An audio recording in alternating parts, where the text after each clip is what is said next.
Akuzat për përdorim të administratës publike që kanë shoqëruar në vazhdimsi proceset zgjedhore në vendin tonë është një nga sfidat që kërkon adresim nga Komisioni i Posaçëm i Reformës. Bashkëkryetari demokrat Erd Bylikbashi në një tryezë me ekspertë theksoi se nëse kjo çështje nuk gjen zgjidhje, reforma nuk do të ishte e suksesshme. Nëse nuk do të ketë një zgjidhje dhe ajo zgjidhje të jetë efikase, funksionale,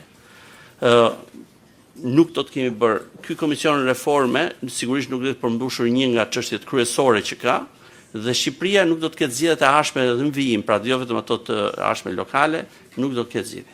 E përballë këtyre shqetësimeve, bashkëkryetari socialist Damian Gjiknuri kërkoi ekspertizë ndërkombëtare për adresimin e këtij shqetësimi dhe gjetjen e një zgjidhjeje. Le ta zhvillojmë me ekspertizën ndërkombëtare, duke qenë më shumë dëgjues dhe këtu duhet i bëja thirrje sidomos partive politike, të lëmë ato debatet e zakonshme që bëjmë gjatë ditës, më mirë të dëgjojmë ekspertizën ndërkombëtare, mendimin e tyre, pse jo që të vijmë me disa sugjerime për të pasur një paketë ligjore, mundësisht brenda këtij viti.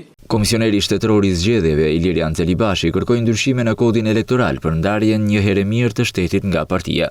Kodi duhet parashikoj shprehimisht parimin e ndarjes ndërmjet shtetit dhe partisë në pushtet si një standard i administrimit zgjedhor dhe jo si një parim politik. Në shumë vende të OSB-s, ky është një parim me vlerë kushtetuese ose ligjore.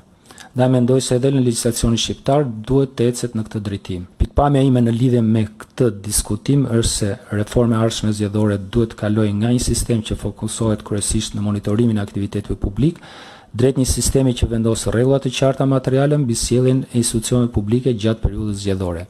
Ndërkohë, përfaqësues të shoqërisë civile e të bashkisë ndërkombëtare përfshi dhe OSB-e theksuan gjetjet dhe rekomandimet e bëra pas zgjedhjeve të fundit. Sipas tyre, çështja e përfshirjes së administratës publike dhe përdorimit të saj dhe burimeve shtetërore gjatë fushatës mbetet një nga çështjet më të vështira për t'u adresuar, e cila qëndron aty ku bashkohen ligji, politika dhe etika.